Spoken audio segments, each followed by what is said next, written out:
Quand vous êtes en Angleterre, vous avez le droit à... Vous allez vous dire, mais no way. Combien on gagne pendant la maternity leave? Des avantages, des inconvénients, comme tout le temps. Salut, c'est Okedax et on se retrouve pour une vidéo sur le congé maternité. Je vous dis tout sur le maternity leave, comme ils l'appellent ici. Donc moi c'est Axel, je suis française, mais j'habite en Angleterre depuis 6 ans.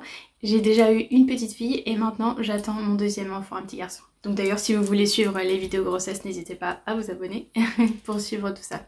J'en suis à mon 6e mois. Donc déjà, qu'est-ce que la maternity leave, le congé maternité? Donc déjà, il faut savoir que ce soit pour le premier enfant ou pour le 10e enfant, ce sera exactement la même chose. C'est pas aussi compliqué qu'en France. Donc au niveau de la loi, donc il y a le statutory leave, le droit au congé maternité. C'est minimum 2 semaines après la naissance. Et en tout, ça peut aller jusqu'à 52 semaines. Donc, 1 an. No way! Mais en gros c'est à vous de choisir plus ou moins ce que vous voulez faire, quelles sont les dates que vous voulez avoir pour votre congé maternité en fait. Et donc vous pouvez aller, donc minimum les 2 semaines après l'accouchement.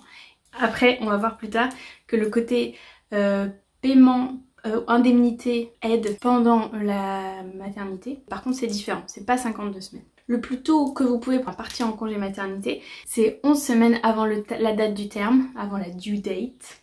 Donc ça fait 29 semaines à la 29e semaine de grossesse. Du moment que vous dites à votre employeur que vous voulez, à quelle date vous voulez partir et que vous lui dites bien 28 jours avant cette date où vous partez, au moins 28 jours, il n'y a pas de problème, vous pouvez commencer vos 52 semaines si c'est 52 semaines que vous voulez faire. Et par contre c'est 8 semaines de préavis pour dire à votre employeur que vous revenez. Si vous lui dites que vous revenez plus tôt, bah faut qu'il prenne ses dispositions aussi de son côté quoi. Donc qu'est-ce qui fait que vous êtes éligible ou non à la maternity pay cette fois? Donc le statutory maternity pay, SMP.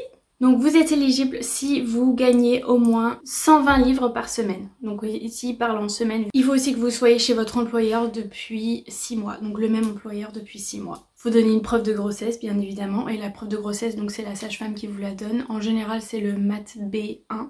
MAT B1 et c'est donc un espèce de certificat que la sage-femme elle vous donne avant les 20 semaines de grossesse. Et puis bien sûr pour être éligible il faut avoir respecté les dates de préavis pour l'employeur etc. Donc vous devez leur dire 15 semaines avant la date présumée d'accouchement que vous êtes enceinte minimum. Je vous recommande en tout cas moi de le faire par écrit, soit par email soit par lettre pour être sûr que tout soit bien gardé quelque part et qu'ils puissent pas vous revenir vers vous. Oh bah vous m'aviez pas dit, vous n'avez pas respecté votre préavis etc. Enfin juste pour éviter ce genre de choses.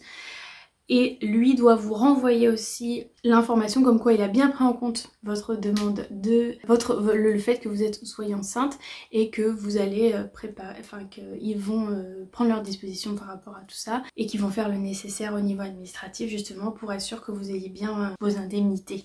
Et ils vont vous dire si vous êtes éligible, etc. Si jamais il y a un problème, c'est eux qui vont vous le dire aussi. Mais vous inquiétez pas si vous n'êtes pas éligible à ça, ce qui est le statutory maternity pay, vous serez de toute manière éligible au maternity allowance. Dans la plupart des cas, en fait, à partir du moment où vous êtes dans le pays, vous allez avoir quand même des indemnités si vous êtes enceinte. Donc il y a juste une légère différence pour le premier mois et demi en fait. Je tiens à préciser aussi que tout ce que je dis là, c'est valable aussi si vous adoptez un enfant. Si vous décidez de passer par l'adoption, bah c'est la même chose en fait. Il y a cette période de maternity leave et maternity pay. Donc maintenant nous voici au moment que vous attendez. Combien vous allez être payé et pendant combien de temps?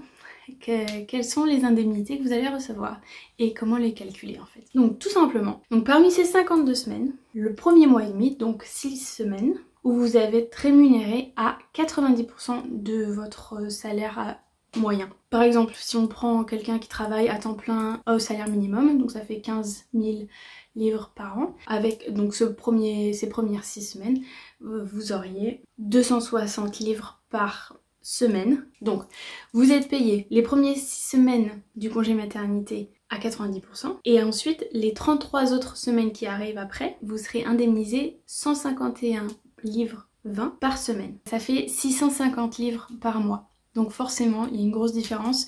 Tout le monde ne peut pas se permettre d'avoir ce genre de différence de salaire. Mais comme les gardes d'enfants sont tellement chers ici, finalement il y a plein de mamans qui décident quand même de rester à la maison pour cette année-là en fait. Et tout le reste, et donc vous n'êtes pas payé. Du tout, il n'y a aucune indemnité, rien, nada. Donc vous êtes indemnisé pendant 9 mois et les 3 autres mois, rien. Donc c'est à prendre en compte, à décider ce que vous voulez faire, ce que vous pouvez faire, ce qui vous arrange, etc.